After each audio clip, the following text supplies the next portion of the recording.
सूरत आज गुरु पूर्णिमा का पावन अवसर। नमस्कार, आप देख रहे हैं इंडिया टीवी 7 जनता की ताकत। नजर डालते हैं कुछ खास खबर पर। सूरत के पाल अटल आश्रम में गुरु पूर्णिमा उत्सव बड़े ही धूमधाम से मनाया गया। आपको बताते चलें, आश्रम में भजन और भोजन का भव्य कार्यक्रम।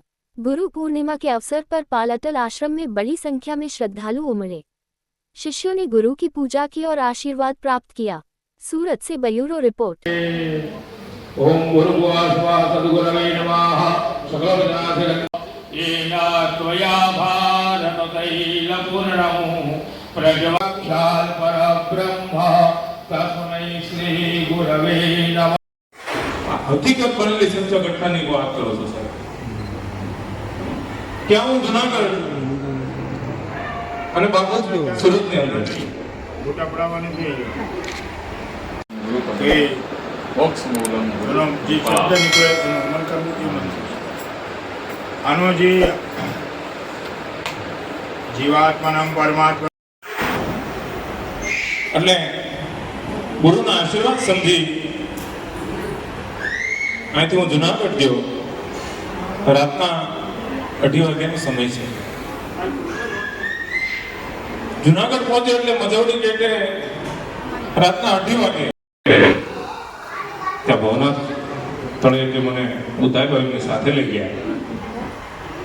પણ એ ત્યાંથી વયા ગયા ને, જોજો સાહેબ મારે આ વાત ને ભેગી કરવી છે, જ્યાં પહોંચાડવી છે. આ સદગુરુની કૃપા શું હોય મારે કેવું છે.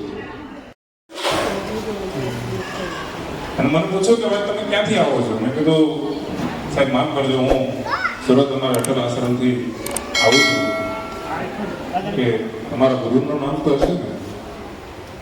ના સાહેબ, મારા ગુરુનું નામ છે પરમ પૂજ્ય. કોઈ 200 કે કોઈ 300 કે ખીચામાં માત્ર ખાલી 100 રૂપિયા. 43 મિનિટ ખીચામાં માત્ર ખાલી 100 રૂપિયા. હવે કરવું શું? પણ ભવનાથ પોલીસ સ્ટેશનની અંદર એવા જમાદાર પોલીસ પ્રકાશભાઈ આહિર મારા ખાસ મિત્ર છે, તે ત્યાંથી પસાર થતા હતા. એટલે મને તેમને વાત કરી કે ભાઈ રાતે 2:30 વાગ્યાનો આવો સમય. તમે સંકલ્પ અધિકારીને કીધું કે મારે સત્ય બોલવું અને ભગવાન આવ્યો.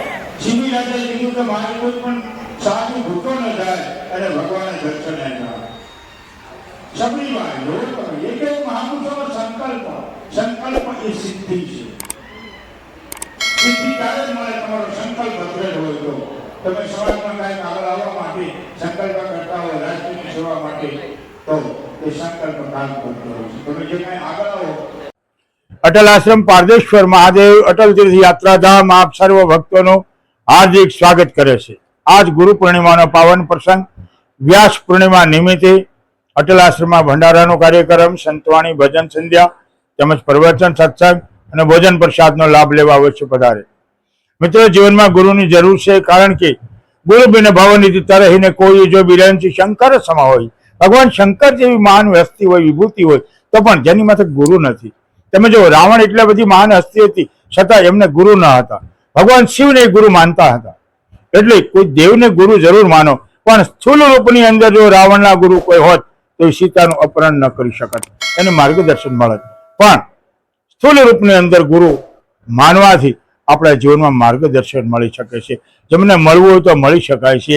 ભગવાનને શિવના સાક્ષાત્કાર દર્શન કરવા માટે રાવણે 10 શીશનું છેદન કરેલું અને ત્યારે ભગવાન શિવે એને દર્શન આપેલા.